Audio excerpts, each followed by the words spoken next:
Atenção! Começa agora uma teleaula de língua portuguesa do ensino fundamental.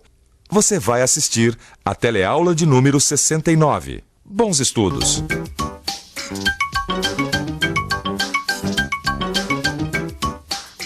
Você acha que isso que está acontecendo aqui é um concerto ou um concerto? Concerto.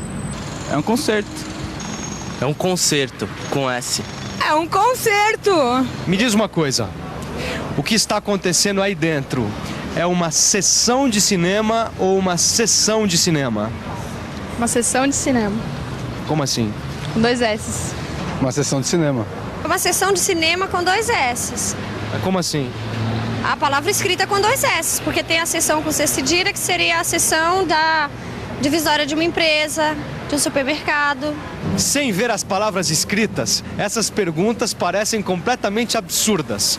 Essa estranheza ocorre porque essas palavras são homônimas. Esse é um dos assuntos da nossa teleaula de hoje. Mas tem mais. Na teleaula você vai conhecer 2 novas formas de classificação de palavras. As palavras homônimas e as palavras parônimas. Vai saber o que é predicado nominal e ainda vai acompanhar a primeira parte de uma nova história. A nossa teleaula de hoje, a primeira desse módulo, está começando agora.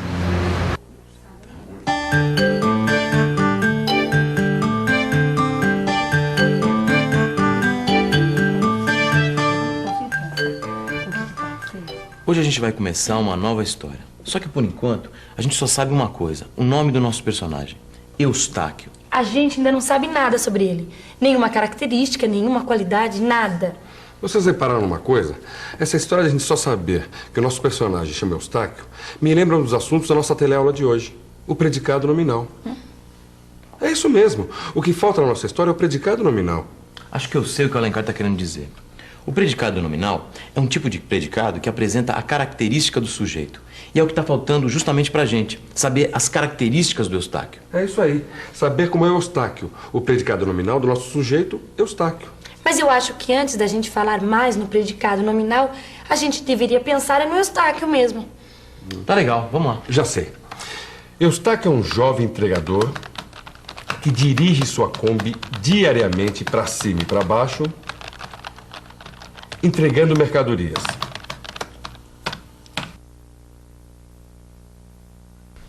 Putz. Santo Deus, cara, olha só o que você fez com o meu carro. Pô, desculpa aí, amigão. Foi falha mecânica, não deu pra parar. E agora, como é que fica a minha Kombi? Pô, o carro é meu ganha-pão. Pelo que tá dando pra ver aí, olha aí, ó. Isso aí é pelo menos uma semana de oficina. Ai, ai, viu? Ah, vai ter que chamar a perícia. Que é isso, ó, fica tranquilo, eu assumo tudo. Uma boa. Não precisa chamar a perícia não, que é isso? Você sabe como é? Se chamar a perícia a gente vai ficar aqui o dia inteiro esperando aquela coisa, maior burocracia, sabe como é? Não sei não, viu? Não sei não. Eu acho melhor chamar a perícia, viu? Que nada, ó, vamos fazer o seguinte, fica tranquilo, ó. Aqui tá o meu telefone, o endereço do meu trabalho e o endereço da minha casa. Pronto, você pode ligar. E ó, aquele senhor ali, ó, pode servir de testemunha, quem sabe? E o conserto do meu carro, como é que fica? Pô, fica tranquilo, eu já falei, eu assumo. Ó, eu vou fazer o seguinte, você pode escolher a oficina que você quiser. É só avisar o teu mecânico para me ligar e eu autorizo o serviço, pronto. Senhor, por favor, qual que é o seu nome? Eu me chamo Michel. Você está muito errada, menino. Eu vi tudo, viu? Eu vi tudo. Foi um incidente horroroso. Foi um incidente ou um acidente? Será que o que ele fez em relação ao que aconteceu foi uma descrição ou uma descrição? O que a palavra descrição tem em comum com a palavra descrição? As 2 começam com D, as 2 terminam em são, as 2 são substantivos. A diferença entre o I e o E. Menos uma letra. Elas têm som parecido. E a palavra inflação? O que ela tem em comum com a palavra infração? Será que a mesma coisa que descrição tem em comum com descrição? E acidente e incidente? Incidente e acidente, Machado? O que essas palavras têm em comum? Simples. Essas palavras, apesar de terem sentidos diferentes, são escritas de forma parecida. E por isso recebem o nome de parônimas. Sentidos diferentes, escritas de forma parecida. São tão parecidas que quando a gente fala rapidamente pode até criar confusão. Inflação, infração.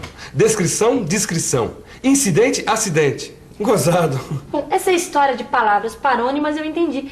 Mas por que não tá certo dizer o que aconteceu com Eustáquio foi um incidente? Incidente é uma coisa que... Quer saber? Melhor é consultar o dicionário.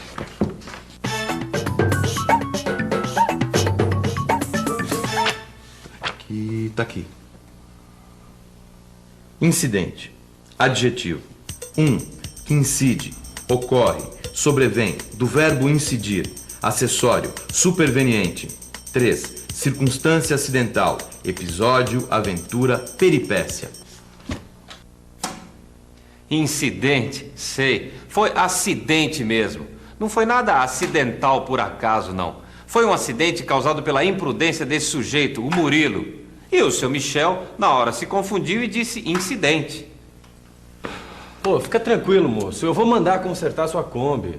Pô, por sorte, só amassou um pouco do para-choque do meu carro, né? Que fica tranquilo que nada. Eu ganho por quilômetro rodado.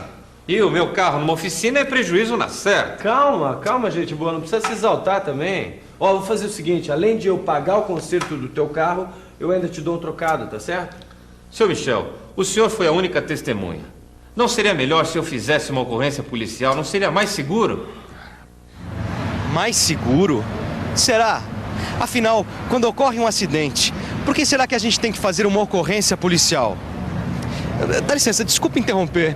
Seu guarda, qual é a importância da ocorrência policial quando acontece um acidente de trânsito?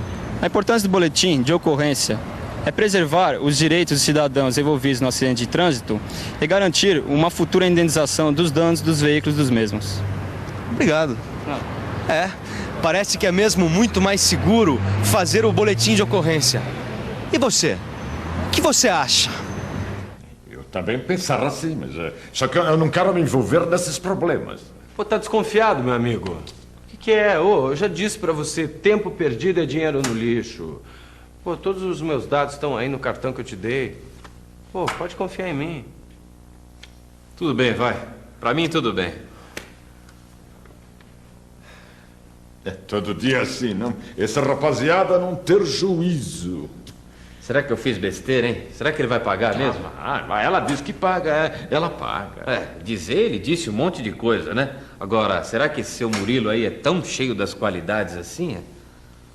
Será que esse seu Murilo é tão cheio das qualidades assim? Voltamos à nossa velha questão, as qualidades do sujeito. Já sabem do que o Alencar está falando, né? O predicado nominal é um tipo de predicado que apresenta as características do sujeito. Explicando desse jeito não dá pra entender nada.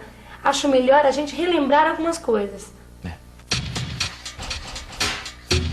Vamos pensar um pouco. Vamos pensar um pouco nos termos que formam uma oração. A gente já sabe que as orações têm dois termos essenciais, o sujeito e o predicado. A gente já sabe também que o sujeito é parte da oração sobre a qual declaramos alguma coisa. E o predicado é tudo aquilo que nós declaramos do sujeito. Outra coisa que a gente já conhece é o predicado verbal, que é o predicado que apresenta uma ação que o sujeito tenha praticado. Tá legal. Tudo isso a gente já sabe. Bom, e sabendo tudo isso, fica muito mais fácil entender o predicado nominal. Como o Machado falou, o predicado nominal é um tipo de predicado que apresenta características do sujeito. E todo predicado nominal é formado por um verbo de ligação e um predicativo, que é o termo que caracteriza o sujeito. Que dá a ele uma característica que pode ser uma ideia de qualidade, defeito, estado, profissão ou ocupação. Essa explicação tá teórica demais. Fica difícil entender sem exemplos. Então, olha, quando o seu Michel disse todo dia assim, essa rapaziada é muito sem juízo, ele caracterizou a rapaziada. Portanto, é muito sem juízo é um predicado nominal. É um verbo de ligação. Sem juízo é o predicativo desta frase. Quando eu disse o carro é o meu ganha-pão, eu também usei uma oração com predicado nominal. O carro é o sujeito, é o verbo de ligação e o meu ganha-pão é o predicativo desta oração. Por favor, estar prestando atenção na explicação, mas eu não entendi uma coisa. É verbo de ligação. verbo de ligação, seu Michel. É o verbo que a gente usa no predicado nominal quando a gente quer apresentar uma característica do sujeito. Ainda não está entendendo. Ah, seu Michel, sei lá, olha só. Ser, estar, permanecer, ficar, continuar, tornar-se, andar, acabar, esses verbos. Agora está entendendo um pouco melhor. Olha, seu Michel, eu preciso ir, viu? Meu nome é Eustáquio e eu fico muito agradecido por o senhor ter aparecido. Puxa, Machado, você não acha que o Eustáquio foi um pouco impaciente com o seu Michel?